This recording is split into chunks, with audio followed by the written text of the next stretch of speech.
Good morning children. ఈరోజు నా VRK education నందు పట్టుదల అనే స్టోరీని చెప్తున్నాను. ఇది నిజంగా ఆస్ట్రేలియాలో జరిగింది.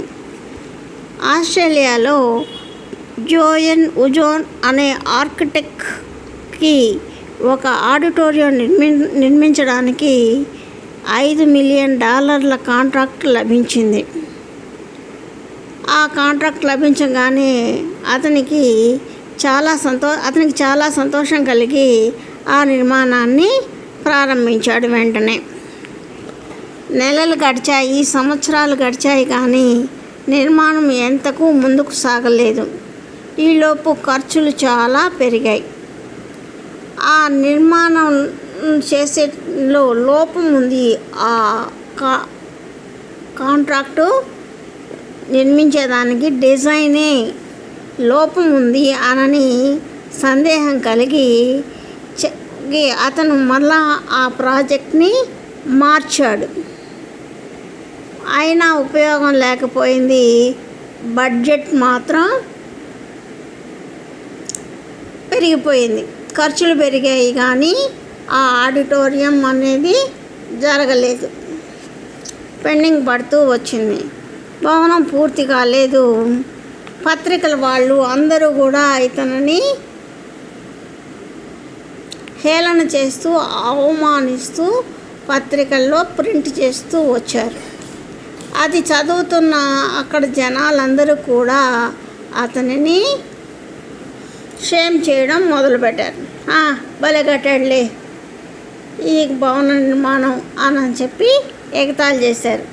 అలా ఎన్ని సార్లు ఎగతాళి చేసినా, ఎంతమంది పత్రికల వాళ్ళు అతని మీద నెగిటివ్గా రాస్తూ వచ్చినా కూడా ఇతను పట్టు సడలించలా. భవన నిర్మాణాన్ని పూర్తి చేయడానికి మోటుకొని ఆ డిజైన్ని మారుస్తూ ఎంత ఖర్చైనా సరే అతను పూర్తి చేయడానికి ప్రారంభించాడు. మోటుకున్నాడు. ఇలా మోటుకుంటూ ఉంటే అది పూర్తి అవ్వడానికి దాదాపు 10 సంవత్సరాలు పట్టింది. దానికైన ఖర్చు $100 మిలియన్. అయినా మోటుకున్నాడు, అప్పులు చేశాడు, తెచ్చాడు. అది 10 సంవత్సరాలకి పూర్తి చేశాడు. పూర్తి చేసిన తర్వాత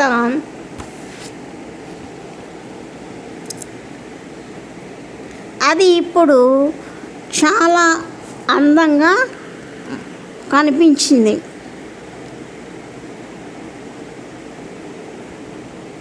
ఆ ప్రాజెక్ట్ కంప్లీట్ అయిపోయి $100 మిలియన్ కంప్లీట్ అయిన తర్వాత ఆ ఆర్కిటెక్చర్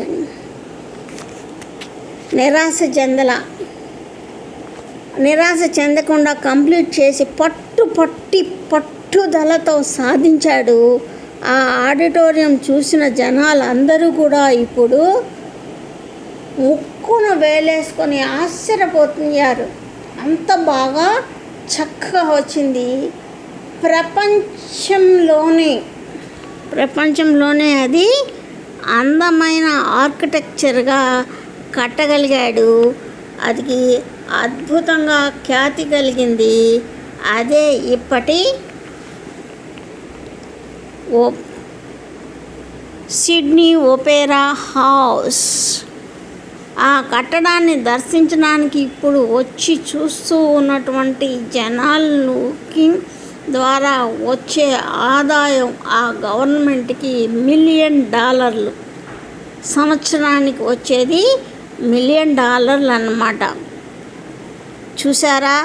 అంతటి అద్భుతమైన ఆస్ట్రేలియాలో కట్టినటువంటి ఆ కట్టడాన్ని మనము ఇప్పటికీ కూడా సందర్శిస్తూ ఉన్నాము. ఎంతోమంది చూసి తరించిపోతూ, ఆశ్చర్యపోతూ, ఆనందపడుతూ ఉన్నారు. కాబట్టి ఏదైనా మనం ఒకసారి డిసప్పాయింట్ అయ్యి 100 రాలేదు అనుకునే కంటే అతను చూసి మనము ఎంతో నేర్చుకోవచ్చు. అతని పట్టుదలకి మనము హ్యాట్స్ ఆఫ్ చెప్పచ్చు. ఎంత ఉంది అని అంటే 10 సంవత్సరాలకి ఆ కట్టడాన్ని పూర్తి చేయడం అనేది, ఆ కట్టడాన్ని ఇప్పుడు ప్రపంచ జనాభా మొత్తం కూడా అక్కడ ఇప్పటికీ వెళ్తూ అది చూసి ఆనందిస్తున్నారు అని అంటే సంతోషించదగ్గ విషయం. కాబట్టి పట్టుదల అనేది ఉంటే పిల్లలు మనం ఏదైనా సాధించగలం, అభివృద్ధి చెందగలం, చక్కగా భవిష్యత్తులో నెంబర్ 1 స్థానానికి రాగలం. ఇది కానీ నచ్చితే మీరు మా ఛానల్ని సబ్స్క్రైబ్ చేయండి. ఇలాంటి మంచి కథలతోటి మళ్ళీ మీ ముందుకు ఇంకొకరితో వస్తాను. షేర్ చేయండి, లైక్ చేయండి, సబ్స్క్రైబ్ చేయండి.